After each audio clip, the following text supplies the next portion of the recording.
Hello students, welcome to Step Up Academy. मैं अंजलि सिंह कुशवाहा और मैं हूं आपकी बायोलॉजी ट्यूटर। आज हम स्टार्ट करेंगे क्लास 12 के चैप्टर नंबर 7 जो कि है ह्यूमन हेल्थ एंड डिजीज़ में एक मोस्ट इम्पॉर्टेंट और बहुत ही ज़्यादा ऐसा डिस्कस करने वाला टॉपिक जिसको लेकर लोगों को बहुत सारे मिसकंसेप्शन हैं। और वो टॉपिक क्या है? एड्स। तो आप सब ने कभी ना कभी at some point of your life आपने इस बीमारी के बारे में सुना होगा। AIDS is disease, it's a disease. लेकिन इसको डिस्कस करना इतना ज़्यादा इम्पॉर्टेंट क्यों है? बिकॉज अगर किसी को एड्स हो जाता है तो हमारी सोसाइटी उसे ट्रीट करती है लाइक सम अनटचेबल। वो बिल्कुल अनटचेबल की तरह ट्रीट किया जाता है, ना उससे कोई मिलना पसंद करता है, ना उससे चीज़ें शेयर करना पसंद करता है, क्योंकि उन्हें मिसकंसेप्शन है, हमारी सोसाइटी में मिसकंसेप्शन है कि एड्स छूने से फैलता है। तो आज हम इस एड्स नाम के डिजीज़ को बहुत ही डिटेल स्टडी करेंगे और आपको भी इससे रिलेटेड जितने मिसकंसेप्शंस हैं वो सारे मिसकंसेप्शंस को हम दूर करेंगे। साथ ही साथ में what is the right concept, how does this disease spread, what is the pathogen that cause this disease, everything will gonna discuss in this video. तो तैयार हैं आप? ओके, तो चलिए शुरू करते हैं। सबसे पहले अगर हम डिस्कस करें तो एड्स होता क्या है? तो एड्स क्या है? It is a deficiency of immune system. आपने प्रीवियस वीडियोस में बहुत कुछ पढ़ा about human immune system, you have studied about immunity. तो बेसिकली एड्स क्या है? AIDS is the deficiency of immune system. Because क्यों है deficiency? Because there is a pathogen, कोई एक एंटीजन है जो आके बॉडी को अटैक कर रहा है। ठीक है, एक पैथोजन आया जो बॉडी को अटैक करने के लिए आया है, लेकिन हमारा इम्यून सिस्टम इतना एफिशिएंट नहीं रह गया कि उसको वो इन टर्न वापस से अटैक कर पाए, बॉडी उसको इन टर्न कोई रिस्पॉन्स दे पाए। तो इम्यून सिस्टम की क्या हो गई यहाँ पे? डेफिशिएंसी। इम्यून सिस्टम को जो काम करना चाहिए था वो प्रॉपर तरीके से नहीं कर रहा है, और जब इम्यून सिस्टम प्रॉपर तरीके से काम नहीं कर रहा है तो डिजीज़ हो रहा है हमको एड्स। क्लियर? तो एड्स क्या है? It is the deficiency of immune system. अब आपने अगर एड्स का, इसको पूरा नाम हम लोग क्या लिखते हैं? HIV AIDS. आपने यही सुना होगा, HIV एड्स। तो एड्स का सबसे पहली बात तो फुल फॉर्म क्या होता है? क्या होता है एड्स का फुल फॉर्म? एड्स का फुल फॉर्म होता है acquired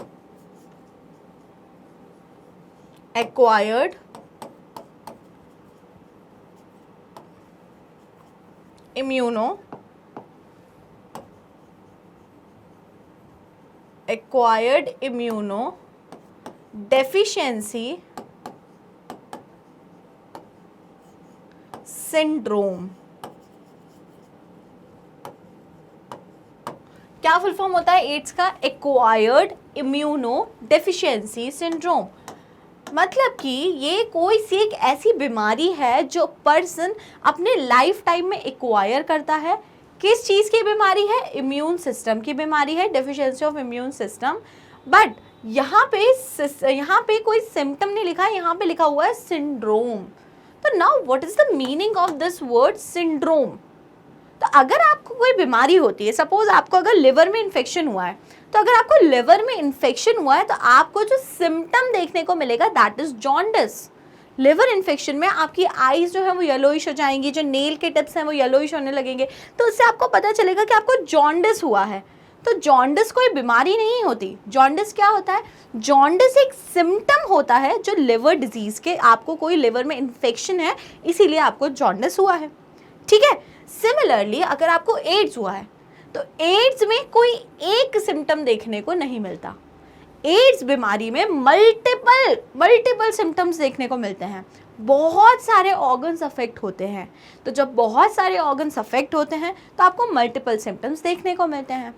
and when there are more than one symptoms, मतलब ग्रुप ऑफ सिम्टम्स है, अगर एक ही होगा तो आप उसे सिम्टम बोल रहे हो, लेकिन बहुत सारे सिम्टम है। हाँ, उसको पर्सन को उसकी इम्यूनिटी भी वीक हो रही है, साथ साथ में क्या हो रहा है, उसको उसका GIT भी अफेक्ट हो रहा है, उसका रेस्पिरेटरी ट्रैक्ट भी अफेक्ट हो रहा है, उसका यूरोजेनाइडल ट्रैक्ट भी अफेक्ट हो रहा है, मतलब ढेर सारे सिम्टम्स आ गए। Then group of symptoms is refer to as syndrome. Syndrome क्या होता है? तो syndrome means group of symptoms. Group of symptoms refer to a syndrome. तो आपको नाम से ही जो एड्स का फुल फॉर्म है, आप जिस बीमारी को एड्स एड्स एड्स बोलते हैं, तो एड्स का फुल फॉर्म क्या होता है? Acquired immunodeficiency syndrome. तो ये कैसा डिजीज़ है? एक्वायर्ड डिजीज़ है, पर्सन एक्वायर करता है अपने लाइफ टाइम में, बाय बर्थ भी हो सकता है, ठीक है, अगर मदर को HIV एड्स है, लेकिन जनरली ये डिजीज़ कैसा होता है? एक्वायर्ड इम्यूनोडेफिशिएंसी, इम्यून सिस्टम के डिफिशिएंसी के कारण होता है। एंड सिंड्रोम मतलब इस डिजीज़ में आपको मल्टीपल सिम्टम्स देखने को मिलते हैं, not one symptoms but many symptoms, okay, caused by human immunodeficiency virus. Now, who is the pathogen? What is the pathogen that cause acquired immunodeficiency syndrome? The name of the pathogen is human immunodeficiency virus. मतलब कि virus कौन सा होता है जो HIV की बीमारी, जो एड्स की बीमारी करता है? तो वायरस होता है HIV वायरस। तो वायरस का नाम क्या है? HIV, human immunodeficiency virus. तब आपको समझ में आ गया पूरी बीमारी को HIV एड्स क्यों बोलते हैं? AIDS is the disease and HIV is the causative agent. HIV is the causative agent. तब आप मुझे बताइए किस सेक्शन में आप डालेंगे एड्स बीमारी को? वायरल डिजीज के, क्योंकि देखो ना आप, HIV क्या है? It's a virus, human immunodeficiency virus which causes the disease known as AIDS. समझ में आया? तो HIV एड्स क्यों बोलते हैं, ये वाला कंसेप्ट क्लियर हुआ? Because HIV is the causative agent, the virus itself, and AIDS is the disease.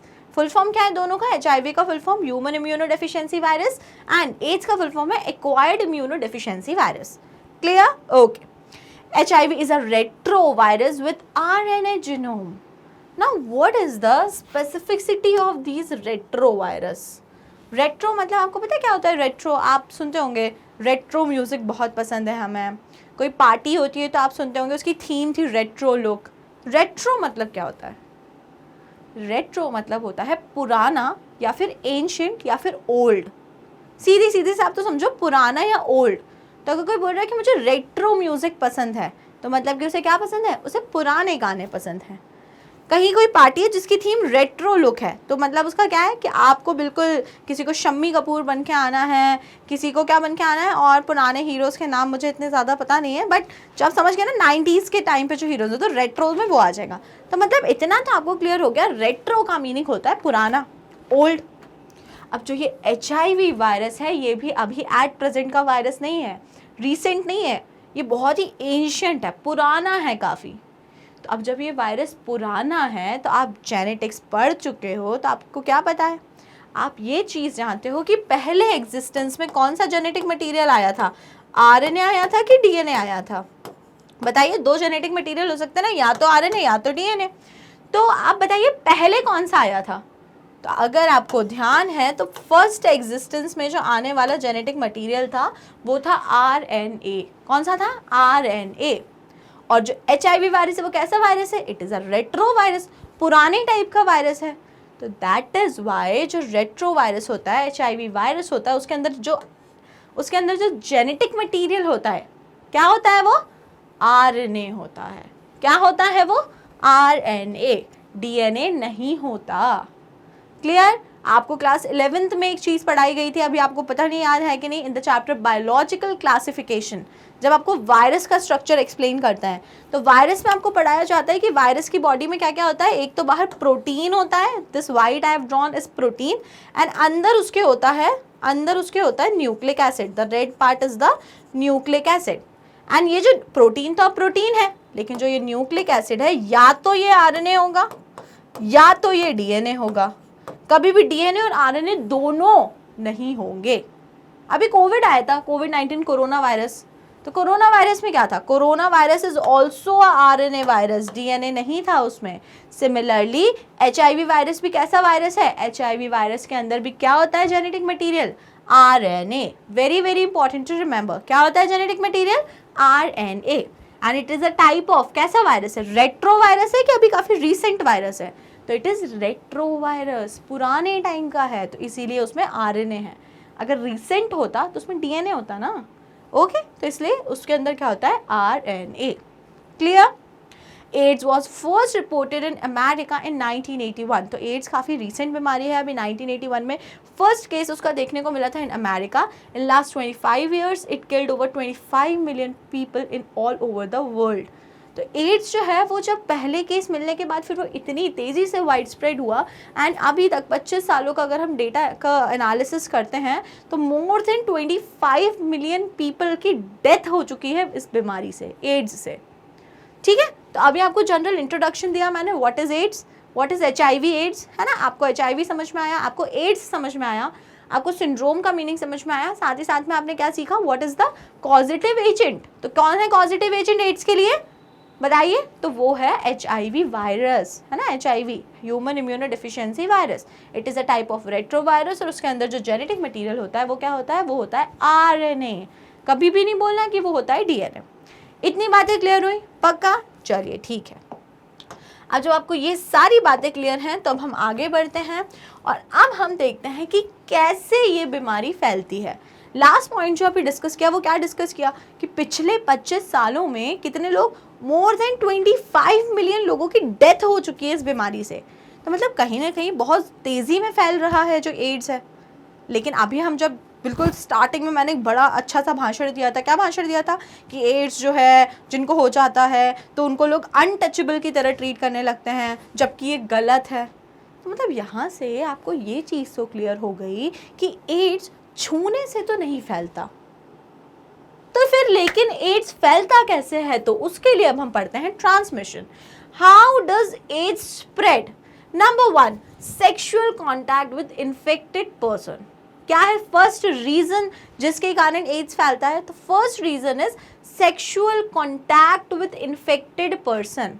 Suppose करिए कोई एक पर्सन है जिसे HIV एड्स है, ओके आप जिस एज में है मैं आपसे इस लेवल पे आके बात कर सकती हूँ। किस लेवल पे आके कि सपोज आपका जो पार्टनर है उसको HIV एड्स है एंड उसने किसी को भी अभी इस बारे में नहीं बताया, उसने बहुत ही प्राइवेट रखी है बात और उसने किसी को भी इन्फॉर्म नहीं किया है। And you people are into physical relationship, ठीक है, फिजिकल रिलेशनशिप में है आप।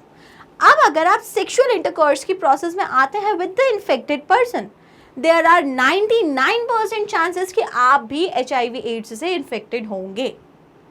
ठीक है, तो फर्स्ट जो रीज़न है जिसके कारण एड्स जो होता है वो ट्रांसमिट होता है, तो वो फर्स्ट रीज़न क्या है, सेक्सुअल कॉन्टैक्ट या physical contact with the infected person.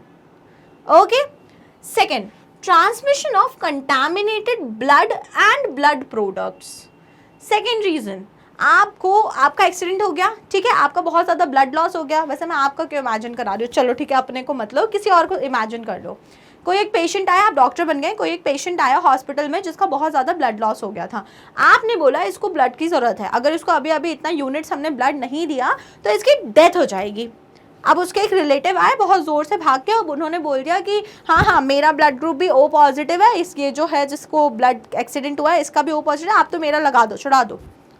अब आप भी जल्दी में थे, आपने ध्यान नहीं दिया क्योंकि आपको उसकी लाइफ सेव करनी थी और वो जो था तो आपने बोला चलो ठीक है ये बोल रहा है तो सच ही बोल रहा होगा। आपने उनका ब्लड निकाला और उस पर्सन को चढ़ा दिया, ठीक है, चढ़ गया। अब क्या भैया, आपने जिनका ब्लड निकाल के चढ़ा दिया उनको था HIV एड्स। क्या था उनको, HIV एड्स। अब आपने उस पर्सन को चढ़ा दिया, वो वैसे ही डेथ बेड पे है क्योंकि उसका ब्लड लॉस हो गया है। अब उसको ब्लड मिल भी गया, वो ठीक हो भी गया, लेकिन वो लेटर इन लाइफ किससे इन्फेक्टेड हो जाएगा, वो इन्फेक्ट हो जाएगा HIV से। वैसे भी अल्टीमेटली फिर उसे मरना ही है। एंड ब्लड तो चलो समझ में आता है, ये ब्लड प्रोडक्ट्स का क्या चक्कर है, blood and blood products.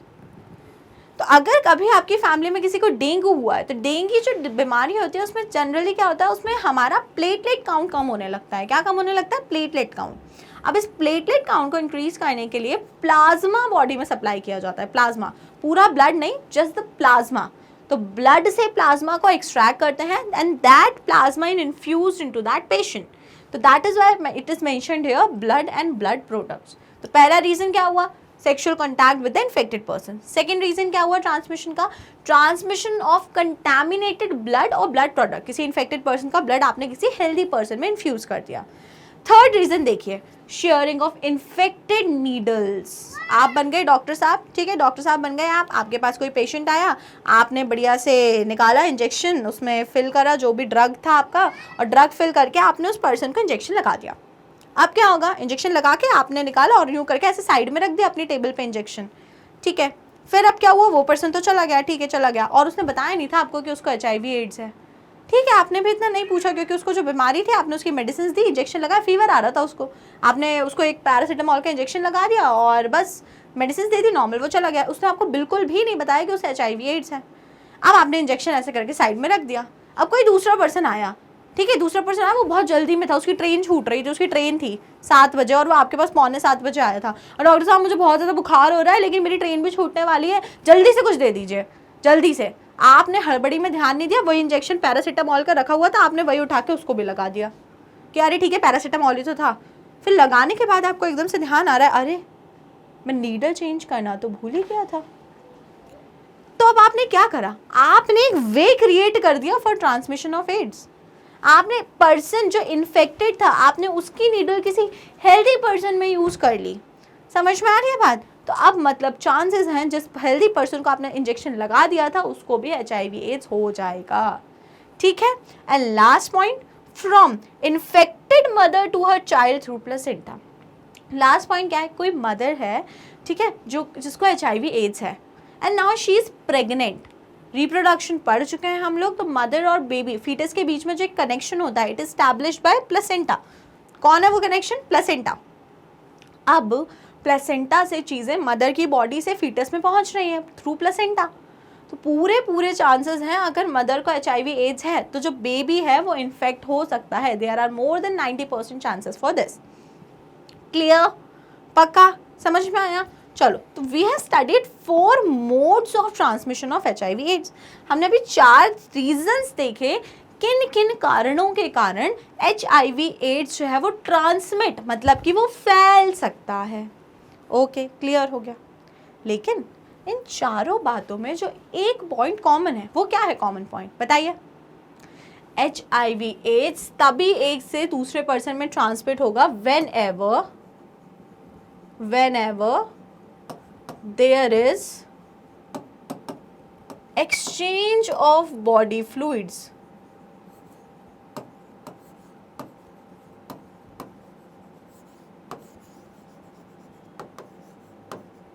Whenever there is exchange of body fluids, whenever there is exchange of body fluids, इसी कंडीशन में सिर्फ और सिर्फ HIV एड्स ट्रांसमिट होगा। अब नंबर 1 जो केस है वो डिस्कस करते हैं। जब आप किसी पर्सन के साथ सेक्सुअल कांटेक्ट में होते हो तो क्या होता है, आप जो either semen could come into your contact, है ना, सेमेन जो होता है मेल्स में वो आपके कांटेक्ट में आएगा, बॉडी फ्लूइड है। सेकंड, ब्लड आपको पता ही it is a type of body fluid. Third बात करो शेयरिंग ऑफ इन्फेक्टेड नीडल, तो जब भी आप इंजेक्शन लगा रहे हो तो इंजेक्शन की जो नीडल है वो किसके कांटेक्ट में आई है? अगेन ब्लड के कांटेक्ट में आई है, तो ब्लड उस पर्सन की बॉडी में पहुंचेगा, again a body fluid. And lastly from infected mother to child through her placenta, तो मदर और चाइल्ड के बीच में तो कनेक्शन जो होता है उसमें क्या होता है? अम्बिलिकल फ्लूइड होता है, ढेर सारा फ्लूइड जो दैट कवर्स द बेबी, तो उस फ्लूइड के थ्रू भी HIV एड्स फैल सकता है। तो HIV एड्स कब फैलता है? HIV एड्स तब फैलता है जब एक पर्सन और दूसरे पर्सन, एक इन्फेक्टेड पर्सन और एक हेल्दी पर्सन के बीच में किसका एक्सचेंज होता है? जब भी whenever there is exchange of body fluids। अगर कोई भी बॉडी फ्लूइड एक्सचेंज नहीं हुआ है तो आपको HIV एड्स नहीं होगा। ये वो 4 रीजंस हैं जिसके कारण HIV एड्स, जिसके कारण बॉडी फ्लूइड्स एक्सचेंज हो सकते हैं। That is why these 4 are the mode of transmission of HIV AIDS। Clear हुआ? जल्दी से बताओ, पक्का?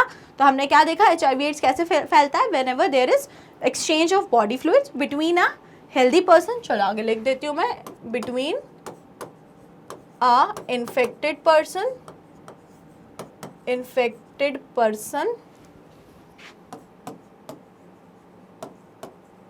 and healthy person।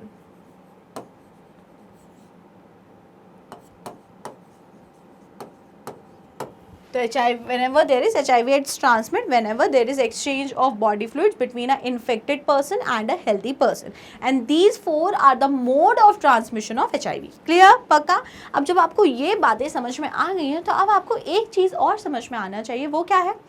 Who are the people who are more prone to get or who are in high risk of getting HIV AIDS? आपको ये समझ में आ गया HIV एड्स कैसे फैलता है। लेकिन हम सबको थोड़ी ना HIV एड्स हो जाएगा, कुछ स्पेसिफिक ग्रुप ऑफ पीपल होगा जिनको क्या होगा, जो किस में होंगे, high risk of getting HIV, मतलब जिनको बहुत ज़्यादा चांसेस हैं कि HIV हो सकता है। तो वो कौन कौन से लोग हैं? नंबर 1, आपने पहला रीज़न क्या पढ़ा था, sexual contact with the partner, यही था जो ट्रांसमिशन का रीज़न था। तो इसीलिए यहाँ से आपको ये फर्स्ट पॉइंट समझ में आना चाहिए कि ऐसे individuals who have multiple sex partners, individual with multiple sex partners, जिनके एक नहीं multiple sex partners हैं, they are prone और they have high risk of getting HIV। Multiple partners हैं, किसको HIV है किसको नहीं है आपको कोई आइडिया ही नहीं है, तो इसलिए आपको हाई रिस्क है। Second, individual who require repeated blood transfusion, ऐसे बंदे, ऐसे लोग जिनको मल्टीपल, जिनको महीने में बार बार या 6 महीने में, साल भर में बार बार ब्लड चढ़ाना पड़ता है, ब्लड ट्रांसफ्यूजन की ज़रूरत पड़ती है। और कौन होते हैं ऐसे पेशेंट, बताइए? वेरी गुड, थैलीसीमिया के पेशेंट्स जो होते हैं ना, एक डिजीज़ होता है थैलीसीमिया, जेनेटिक्स में पढ़ा था हमने। तो थैलीसीमिया ऐसे डिजीज़ जिसमें बार बार ब्लड ट्रांसफ्यूजन करना पड़ता है, तो ऐसे इंडिविजुअल्स को भी रिस्क होता है, high risk of getting HIV। Okay. Third, drug addicts who take drug intravenously. अब ड्रग एडिक्ट्स पता नहीं आप लोगों में से कितने देखे हैं और किसने नहीं देखे हैं। एंड कुछ ड्रग एडिक्ट्स होते हैं जो क्या करते हैं, जो नीडल्स और सिरिंज का यूज़ करते हैं और ड्रग्स को इंजेक्शन के थ्रू डायरेक्टली अपने वेन्स में इंजेक्ट कर लेते हैं। आप ड्रग्स खाओ, आप ड्रग्स को नाक से ऐसे स्नॉट करो, इनहेल करो, तो वो पहले आपके रेस्पिरेटरी सिस्टम में पहुंचेगा, फिर वहाँ से ब्लड में पहुंचेगा, जिसमें थोड़ा लॉस भी हो जाता है। लेकिन ये जो मेथड है ना इंट्रावीनसली, इसमें लोग क्या कर रहे हैं, इसमें लोग डायरेक्टली ड्रग को अपने ब्लड में ऐसे करके इंजेक्शंस के थ्रू यहाँ से डाल दे रहे हैं। ये जो वेन्स दिख रही है ना यहाँ से, वेन्स में डायरेक्टली ड्रग्स को इंजेक्ट कर ले रहे हैं। अब नशे में है भाई, ड्रग्स लिया है तो हाई हो गए हैं, अब उन्हें कुछ होश खबर ही नहीं है, तो वो क्या कर रहे हैं, जैसे कोई है और जो भी है, मैंने और कोई है फ्रेंड जो भी ड्रग एडिक्ट्स हैं, उसने एक ने यहाँ पे निडल यूज़ करी, उसने वही निडल दूसरे को दे दी, उसने भी उससे अपने आप को ड्रग इंजेक्ट कर लिया, तीसरे ने भी वही कर लिया। वो नीडल तीन लोगों के ब्लड के कांटेक्ट में आई है। अब उनमें से जिसको भी HIV होगा वो पूरा चांस है कि वो 2 और को फैलेगा। तो जो नीडल शेयरिंग वाला पॉइंट था ट्रांसमिशन का, उससे आप ये वाला पॉइंट याद रखिए कि drug addicts are at in high risk of getting HIV AIDS. Lastly, children born to an HIV infected mother, ऐसे बच्चे जिनकी मदर को HIV एड्स है। तो अब उससे क्या हो रहा है, ऐसे बच्चे जिनकी मदर को HIV एड्स है तो पूरे चांसेस हैं कि जो वो बेबी पैदा होगा उसको भी HIV एड्स होगा। तो the baby is also at high risk of getting HIV AIDS. तो आपने 4 ग्रुप ऑफ पीपल देखे who are in high risk of getting HIV AIDS, और वो क्या है? नंबर 1, जिनके मल्टीपल सेक्स पार्टनर्स हैं क्योंकि सेक्सुअल कॉन्टैक्ट से फैलता है। नंबर 2, ऐसे पर्सन जिनको ब्लड ट्रांसफ्यूजन की रिक्वायरमेंट होती है, तो आपने देखा ब्लड एक्सचेंज से फैलता है। Number 3, drug abusers, drug addicts, जो क्या करते हैं, ड्रग्स लेते हैं इंट्रावीनसली क्योंकि नीडल शेयरिंग से भी HIV फैलता है। And lastly, from infected mother to her baby, to his or her baby. Okay, तो इसके कारण भी वो फैलता है। समझ में आई बात? पक्का? तो आपने अभी क्या देखा, आपने ट्रांसमिशन देखा कि एड्स कैसे फैलता है, साथ ही साथ में आपने ये देखा who are the group of people who are more prone or are at high risk of getting HIV AIDS. Clear? Okay, now let's discuss HIV does not spread by mere touch or physical contact, it's spread only through body fluids। very important point, मैं इसके आगे 3 stars लगा दे रही हूँ ताकि आपके सारे misconceptions दूर हो जाएं। तो HIV एड्स कोई ऐसी बीमारी नहीं है जो छूने से फैलती है या किसी को हग करने से फैलती है या किसी से बात करने से फैलती है। HIV एड्स एक ऐसी बीमारी नहीं है। HIV एड्स फैलता है सिर्फ और सिर्फ किसके कारण? सिर्फ और सिर्फ बॉडी फ्लूइड्स के एक्सचेंज होने के कारण, जो जिन मेथड से होते हैं वो अभी हम पहले डिस्कस कर चुके हैं। समझ में आई बात? तो this is the most biggest misconception in our society. इसी मिसकंसेप्शन को दूर करना है इस वीडियो को देखने के बाद कि HIV एड्स सिर्फ और सिर्फ फैलता है by exchange of body fluid, mere physical touch, hugging, इन सब से नहीं फैलता। ओके, तो like kissing, hugging, sharing food, insect bite, toilet seats, bathing, sneezes and coughs and sweat, इससे HIV नहीं फैलता। क्लियर? ओके। नीट 2021 में एक क्वेश्चन आ चुका है कि HIV एड्स जो होता है वो कैसे कैसे स्प्रेड होता है। तो उसमें यही ऑप्शन थे विद इन्फेक्टेड नीडल्स, ठीक है, और उसमें एक ऑप्शन था with blood transfusion reactions, having multiple sex partners, और उसमें एक ऑप्शन था किसिंग। तो बहुत सारे लोगों ने किसिंग वाले ऑप्शन को मतलब हाँ ठीक किया था कि हाँ बाय किसिंग HIV एड्स जो होता है वो स्प्रेड होता है, but the answer was not kissing. Kissing through kissing HIV AIDS नहीं स्प्रेड होता। समझ में आ रही है बात? पक्का? Okay. There is a time lag from a few months to 5 to 10 years. Few months to 5 to 10 years between the infection and the appearance of symptoms. अब आपके मन में जो सवाल आ रहा है कि मैम अभी अभी आपने थोड़ी देर पहले बोला अगर किसी का HIV एड्स हुआ तो उसको मरना ही मरना है, ऐसा क्यों? बचा भी तो सकते हैं ना। अब क्यों नहीं बचा पाते हैं? तो उसके लिए हम एक कंसेप्ट समझते हैं जिसका नाम होता है विंडो पीरियड। विंडो पीरियड क्या होता है विंडो पीरियड? सपोज आपको टाइफाइड हुआ। क्या हुआ आपको? टाइफाइड। आपको टाइफाइड कैसे हुआ? आज के दिन आपने फुल्की खाई, फुल्की, पानी पूरी, गोलगप्पे, जो भी आपके यहाँ पे बोलते हैं, हमारे यहाँ तो फुल्की बोलते हैं, ठीक है। तो आपने फुल्की खाई, वो फुचके वाले अंकल या पानी पूरी वाले अंकल ने ऐसे करके अपना हाथ डाला था उस पानी के अंदर और आपको फुल्की दी थी और आपने वही फुल्की खाई थी। साल्मोनेला टाइफी आपके GIT से होते हुए आपके इंटेस्टाइन में पहुंचा। इंटेस्टाइन में कब पहुंचा? आज डेट क्या है? आज जो भी डेट है, सपोज आज डेट है कितनी, 1 कितनी है यार आज डेट, 1/10/23। 1 अक्टूबर 2023 को आपने फुल्की खाई और साल्मोनेला टाइफी आपके पेट में पहुंचा। अब कल से आपको, कल मतलब डेट हो जाएगी 2 तारीख हो जाएगी कल, 2 अक्टूबर 2023। कल से आपको बुखार आना शुरू हो गया। तो साल्मोनेला टाइफी आपकी बॉडी में एंटर कब किया था? 1 तारीख को। लेकिन आपको पहला सिम्टम इज फीवर। पहला सिम्टम फीवर आपको कब देखने को मिला? 2 तारीख को। इस दिन आपने खाई फुल्की। क्या खाई आपने? फुल्की। और इस दिन आपको आया फीवर। इस दिन आपको क्या आया? फीवर। ठीक है, तो फुल्की खाई थी 1 तारीख को, साल्मोनेला टाइफी बॉडी में एंटर हुआ था 1 को, लेकिन आपको उसने पहला सिम्टम दिया 2 तारीख को।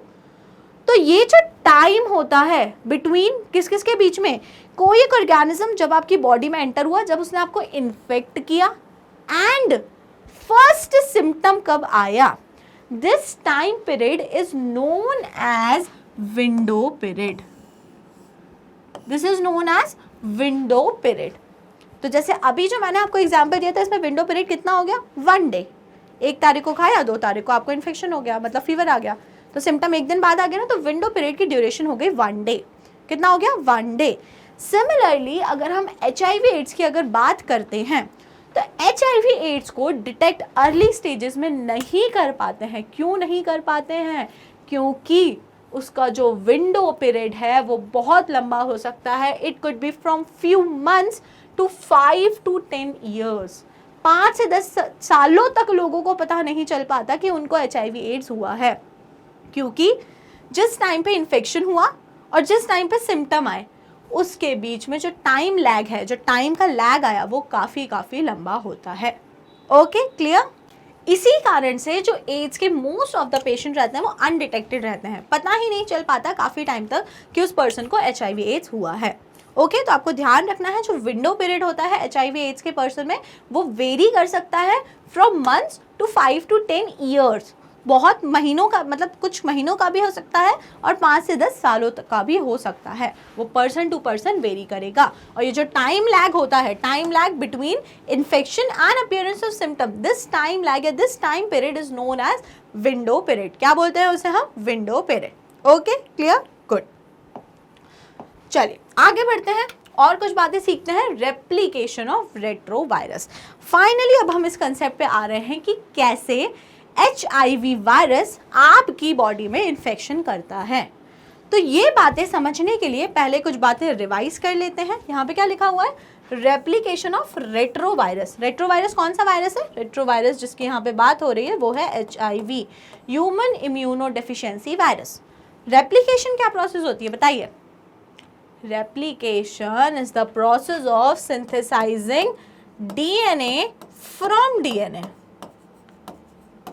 DNA से DNA बन जाना, ये प्रोसेस क्या कहलाती है? रेप्लिकेशन. एक बार सेंट्रल डॉगमा रिवाइज करवाना चाहूंगी मैं आपको. क्या रिवाइज करवाऊंगी? Central dogma. तो देख लेते हैं क्या पढ़ाया मैंने आपको सेंट्रल डॉगमा में. आपको सबसे पहले रेप्लिकेशन क्लियर हुआ. क्या होता है रेप्लिकेशन? डीएनए से वापस से डीएनए बन जाना. This process is known as replication. Now what is central dogma?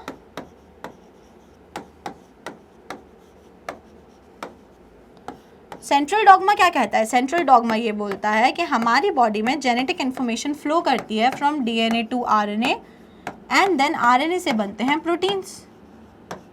यही पढ़ा है ना आपने. यही होता है central dogma. And the process of synthesis of RNA from DNA, this process is known as transcription. क्या बोलते हो आप इस प्रोसेस को? Transcription. And the process of synthesis of proteins from RNA, this is known as translation. क्या बोलते हैं यहाँ पे इस प्रोसेस को? ट्रांसलेशन. और अगर मैं फिर से रेप्लिकेशन एक्सप्लेन करूँ तो मैं ऐसे करके यहाँ पे बना देती हूँ और यहाँ अगर डीएनए से डीएनए बन रहा है तो this process is known as replication. तो this is the concept of central dogma जो मैंने आपको जेनेटिक्स में बहुत डिटेल में पढ़ाया है. क्या होता है भाई कि genetic information flows from DNA to RNA, the process is known as transcription. And then RNA to protein, the process is known as translation. Clear? ये तो नॉर्मल था. लेकिन क्या एड्स कोई नॉर्मल फिनोमिना है? No, it is a disease. AIDS जो है वो एक बीमारी है. मतलब ये जो नॉर्मल प्रोसीजर चल रहा था ये नहीं होगा. तो ये अगर नहीं होगा, मतलब ये जो नॉर्मल प्रोसीजर है HIV एड्स में ये नहीं होगा. तो ये अगर नहीं होगा तो फिर क्या होगा? तो फिर ये होगा कि HIV एड्स के केसेस में जो होता है आरएनए से, वायरस के आरएनए से बनते हैं वायरस के डीएनए. ओहो, ये क्या हो गया मैम? ऐसा तो कभी कुछ हुआ ही नहीं था. क्या हो रहा है बॉडी में? एबनॉर्मेलिटी कहाँ पे आई है? जेनेटिक लेवल पे एबनॉर्मेलिटी आई है कि अब जो नॉर्मल प्रोसेसेस होती हैं कि डीएनए से आरएनए बनता है, लेकिन एड्स के केस में ऐसा नहीं हो रहा है. वायरस जो है human immunodeficiency virus, HIV virus, उसके अंदर जो आरएनए है वो अपने आरएनए से हमारी बॉडी में घुस के बना रहा है डीएनए. तो प्रोसेस को बताओ क्या बोलेंगे? डीएनए से जब आरएनए बनता है तो प्रोसेस को कहते हैं ट्रांसक्रिप्शन. अब यहाँ प्रोसेस क्या हो गई? उल्टी प्रोसेस हो गई, रिवर्स प्रोसेस हो गई. तो इस प्रोसेस को हम लोग बोलते हैं रिवर्स ट्रांसक्रिप्शन. क्या बोलते हैं इस प्रोसेस को हम लोग? Reverse transcription. क्या बोलते हैं इस प्रोसेस को हम लोग? Reverse transcription. And the enzyme which help here is known as reverse transcriptase. क्या बोले लगते हैं अपन उसे? Reverse transcriptase. तो रिवर्स ट्रांसक्रिप्शन की प्रोसेस में जो एंजाइम हेल्प करता है, the enzyme is known as reverse transcriptase and the process is known as reverse transcription. Normal transcription में क्या होता है? डीएनए से बनता है आरएनए, लेकिन रिवर्स हो गया, ट्रांसक्रिप्शन उल्टा हो गया, तो क्या बनने लगेगा? डीएनए से बनने लगेगा आरएनए से बनने लगेगा डीएनए. क्लियर हुआ आपको? समझ में आई ये बात? ये बहुत इंपॉर्टेंट है मैकेनिज्म समझने के लिए कि कैसे HIV वायरस आपकी बॉडी को अफेक्ट करता है. उसके लिए ये बात समझ में आना बहुत बहुत बहुत ज़्यादा ज़रूरी है. तो होप सो आपको ये बात समझ आ गई होगी. बहुत कोई डिफिकल्ट नहीं है. जैसे नॉर्मल अभी आता है डीएनए से आरएनए बनता है, अब याद रख लो आरएनए से डीएनए बनता है एड्स में. किसमें? एड्स में. प्रोसेस क्या कहलाती है? Reverse transcription. एंजाइम कौन सा काम करता है? Reverse transcriptase. कौन सा एंजाइम काम करता है? Reverse transcriptase. क्लियर? ओके. चलिए, अब जब आपको इतनी बातें समझ में आ गई है तो अब हम आगे बढ़ते हैं और क्या देखते हैं, और देखते हैं कैसे HIV वायरस हमारी नॉर्मल बॉडी सेल्स को अफेक्ट करता है. ठीक है, चलो. सबसे पहले ये जो पिंक कलर का आपको एक वायरस यहाँ पे दिख रहा है, ठीक है, ये दिख रहा है ना, ये पिंक कलर का वायरस है जिसके ऊपर एक सर्कल ड्रॉन है और बीच में कुछ ऐसा जिगजैग सा ड्रॉन है. दिख रही दोनों चीज़ें आपको? तो किसी भी वायरस में सिर्फ और सिर्फ दो चीज़ें होती है। अगर हम स्ट्रक्चर ऑफ वायरस डिस्कस करते हैं, ये वाइट कलर का क्या है, this white colour is the protein coat. क्या है ये, प्रोटीन कोट। और अंदर जो होता है वो होता है जेनेटिक मटेरियल। तो अगर हम बात कर रहे हैं HIV वायरस की, तो HIV वायरस में रेड रेड क्या होगा, ये रेड रेड होगा RNA। क्या होगा ये, RNA। तो अभी जो मैंने आपके सामने ड्रॉ करा है ये क्या है, this is a HIV virus, this is a HIV AIDS causing virus, human immunodeficiency virus, जिसमें एक प्रोटीन कोट है और अंदर है RNA। ठीक है, अब देखो क्या होगा, ये जो रेट्रोवायरस है जिसके अंदर वायरल RNA कोर है, दिस इज RNA, तो मैं इसको लिख देती हूँ वायरल RNA, इसके आगे मैं V लिख देती हूँ, नहीं तो आप अपने RNA से कंफ्यूज जाओगे ना, हम ह्यूमन है। तो वहाँ पे V लिखा है ब्रैकेट में, उसका मतलब किसका RNA है, वो है वायरस का RNA। Viral protein code, protein code भी किसका है, प्रोटीन कोड भी है वायरस का। तो ये भाई एक वायरस है। वायरस इन्फेक्ट नॉर्मल सेल, ये जो येलो कलर की आपको बड़ी सी स्ट्रक्चर दिख रही है, हमारी बॉडी के एक नॉर्मल सेल है। अब ये वायरस आया, HIV वायरस, और इसने आके हमारी सेल के अंदर क्या करा, इसने अपना RNA हमारी सेल के अंदर डाल दिया।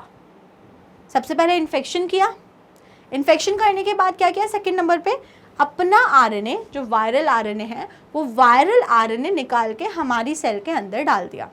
अब ये वायरल RNA आपको दिख रहा है, ये वायरल RNA कहाँ आ चुका है, viral RNA into the cell. Number 1 क्या हुआ, virus infects the normal cell, हमारी सेल को इन्फेक्शन किया। सेकेंड नंबर पे क्या करा, जो अपना RNA था वो हमारी सेल में डाल दिया। अब क्या होगा, अब जब बॉडी में ये किसका RNA है, ये है वायरस का RNA। जब बॉडी में वायरस का RNA आ गया, किसी सेल के अंदर आ गया, तो अब इस RNA से बनेगा DNA। क्या बना इस RNA से, तो viral DNA is produced by reverse transcriptase. Number 3 step हो गई, जिसमें क्या होगा, यहाँ पे प्रोसेस होगी रिवर्स ट्रांसक्रिप्शन, और viral RNA will produce viral DNA by the process known as reverse transcription, and the enzyme used will be reverse transcriptase. Clear? Okay. Now अब अभी तक कहाँ तक कहानी बढ़ चुकी है, हमारी सेल में बहुत सारा वायरल DNA आ चुका है, वायरल DNA हमारी सेल के अंदर बन गया है। Now अब क्या होगा, नंबर 4 स्टेप में जो वायरस का DNA है, जो वायरस ने अपना DNA घुस के हमारी सेल के अंदर घुस के अपना DNA बनाया है, वायरस का DNA हमारे ओरिजिनल जो DNA है उसके साथ में मिक्सअप करके उसको हाईजैक कर लेगा। समझ आया क्या करा, वायरस ने DNA बनाया ही क्यों, आप उसकी स्ट्रैटेजी समझो। वायरस ने सीधे बिल्कुल मेन सिस्टम पर जाके अटैक किया, सिस्टम मेन, उसने ऐसे बाहरी लोगों पे अटैक नहीं किया कि हमारे किसी सेल को अफेक्ट करेगा, उसने मेन बिल्कुल मैकेनिज्म पे जाके बिल्कुल मशीनरी को ही खराब कर दिया। उसने जाके अंदर DNA बना दिया।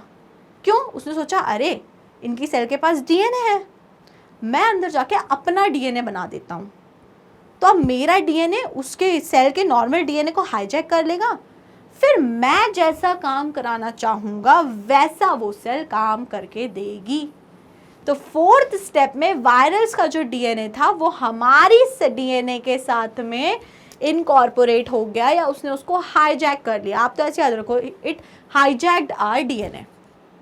अब हाईजैक हो गया हमारा DNA, अब क्या होगा, हमारा DNA अब ये हमारा नहीं रह गया, अब ये वायरस का DNA हो गया है।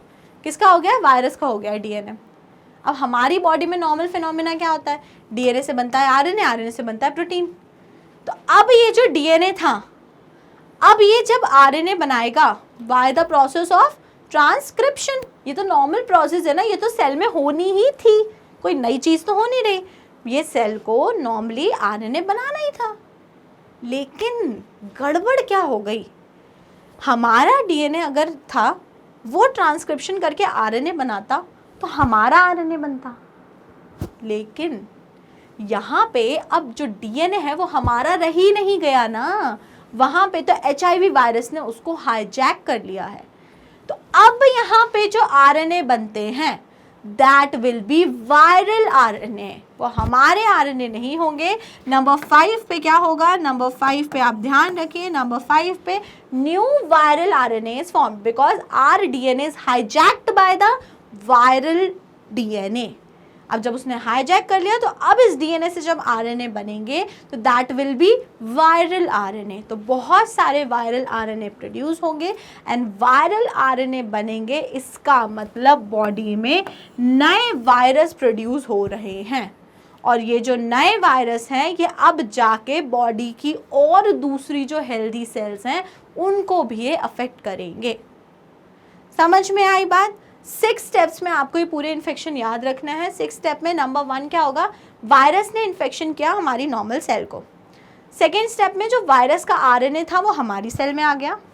थर्ड स्टेप में क्या हुआ, रिवर्स ट्रांसक्रिप्शन हुआ, जिससे क्या बना, वायरस के आरएनए से वायरस का डीएनए बना।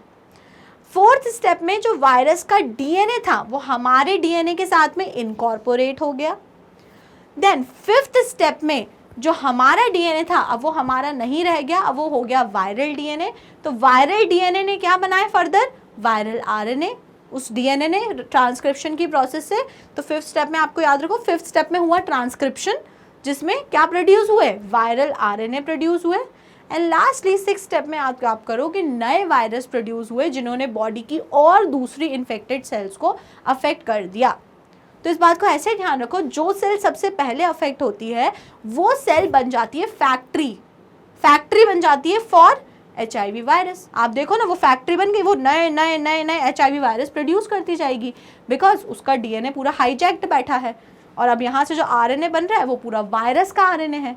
तो इसीलिए ये सेल नए नए नए नए HIV वायरस प्रोड्यूस करती जाएगी। तो this cell has become what, factory of HIV viruses. Factory बन गई है ये। क्लियर हुआ, समझ में आया? It is very very important, long answer questions में आ जाएगा स्कूल बोर्ड्स में, तो इसीलिए इंपॉर्टेंट है ये। क्लियर हुआ? ठीक है, चलो अब एक बार रिवाइज करते हैं ढंग से, स्टेप बाय स्टेप कैसे ये इन्फेक्शन हो रहा है। सबसे पहले HIV एंटर्स आवर बॉडी। अब ये एंटर होके, जो अभी हमने नॉर्मली येलो कलर की बड़ी सी सेल देखी थी, ये सेल जनरली कौन सी होती है, सेल जनरली होती है मैक्रोफेज। कौन सी सेल होती है, मैक्रोफेज। और मैक्रोफेज ही बाद में क्या बन जाएगी, HIV की फैक्ट्री। जो वायरस है उनकी फैक्ट्री बन जाएगी ना, वो जो सेल अभी मैं आपको बता रही थी। तो वो सेल कौन सी सेल होती है बॉडी की, that cell is the macrophages. कौन सी सेल होती है, मैक्रोफेजेस। ओके, फिर आगे क्या होगा, DNA replicates in presence of reverse transcriptase to form viral DNA। Third step में क्या होगा, रिवर्स ट्रांसक्रिप्शन, जिससे क्या बनेगा, वायरल DNA। किससे, वायरल RNA से viral DNA। Viral DNA incorporates into host DNA। अब ये जो वायरस का DNA है ये हमारे होस्ट DNA के साथ में इनकॉर्पोरेट हो जाएगा, मिक्सअप हो जाएगा। Infected cell produce viral particle. अब जो हमारी सेल्स हैं वो इन्फेक्टेड हो गई और अब ये जो वायरस का DNA है ये क्या प्रोड्यूस करेगा, now it will produce viral particle. कैसे वायरल पार्टिकल प्रोड्यूस करेगा वो, बाय प्रोड्यूसिंग वायरल RNA।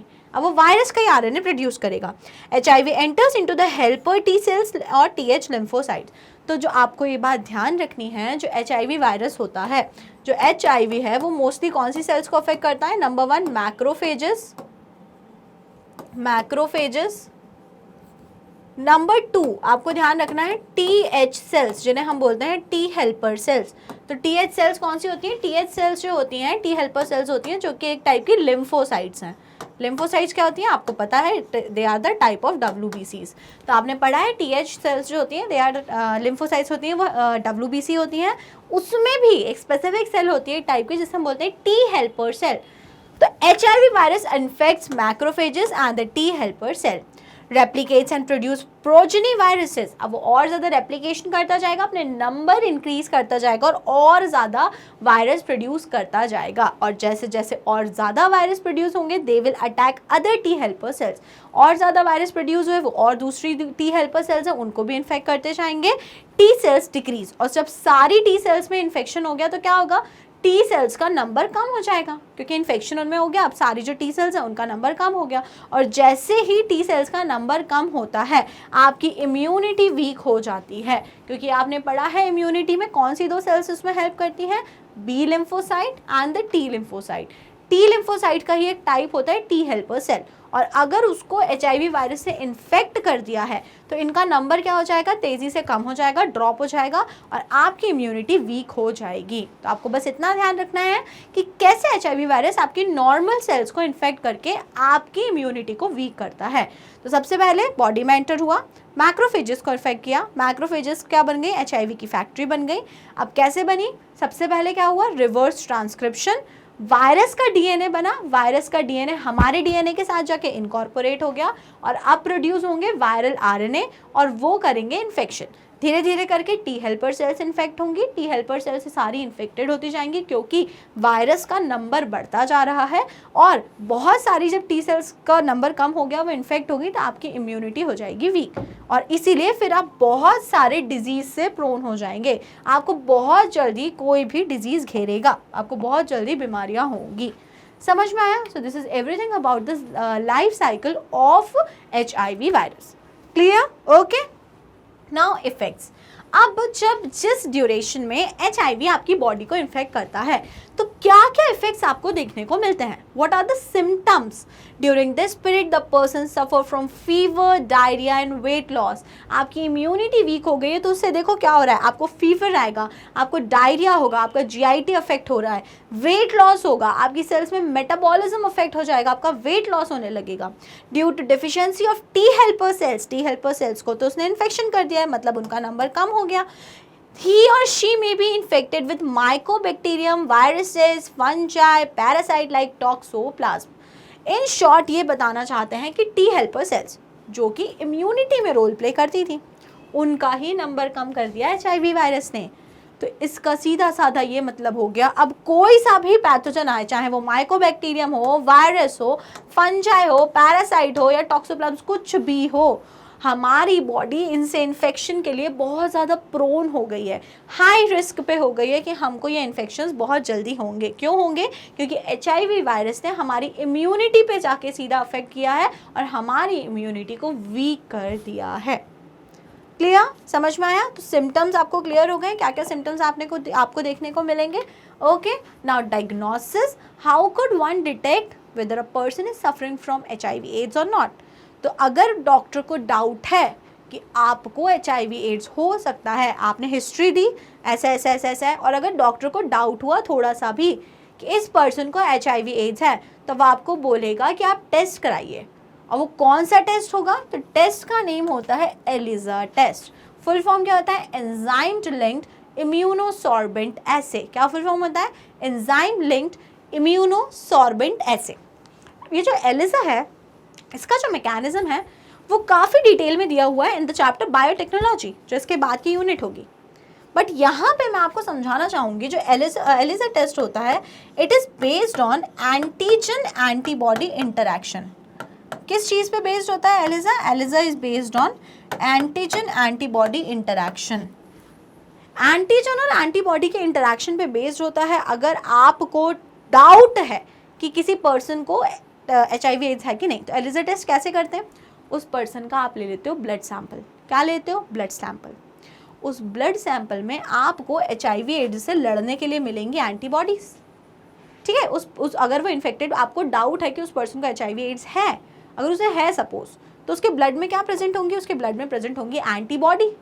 ठीक है, अब आप क्या करते हो, जो सैंपल आपने लिया आप उसमें एंटीजन डालते हो। कौन सा एंटीजन डालते हो? HIV एड्स का एंटीजन डालते हो। अगर उस ब्लड सैंपल में एंटीजन एंटीबॉडी इंटरैक्शन देखने को मिला, इसका मतलब yes person is suffering from HIV ads.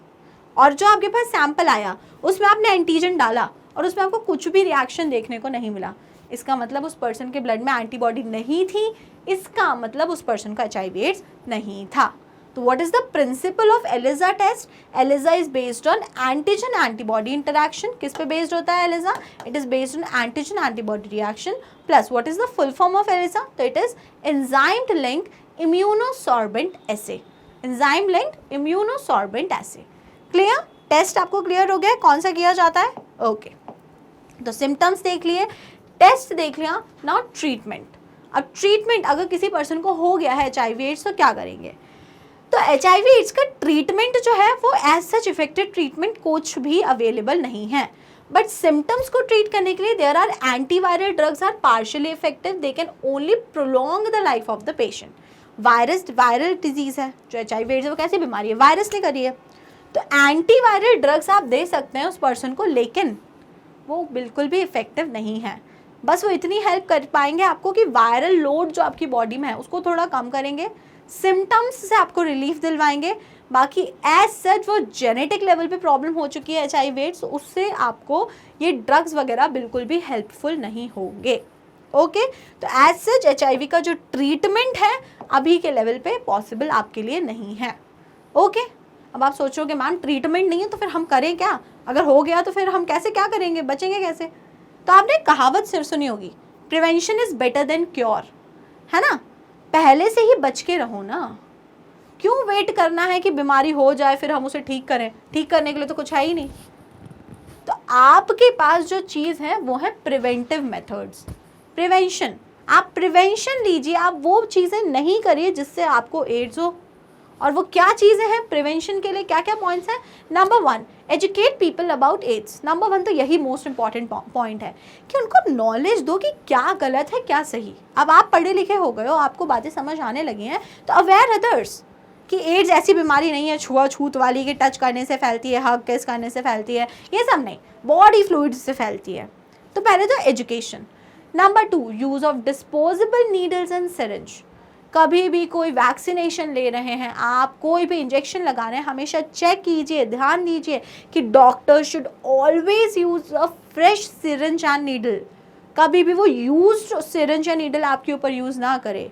You should check this. वैसे डॉक्टर्स कभी भी ऐसा नहीं करते हैं, बट आपको भी बीइंग अ बायोलॉजी स्टूडेंट आपको भी थोड़ा सा अवेयर रहना चाहिए। Okay, free distribution of condoms. Condoms का free distribution, why this is very important? Because HIV AIDS का एक मेन ट्रांसमिशन का रीज़न आपने देखा था सेक्सुअल कॉन्टैक्ट विद पार्टनर।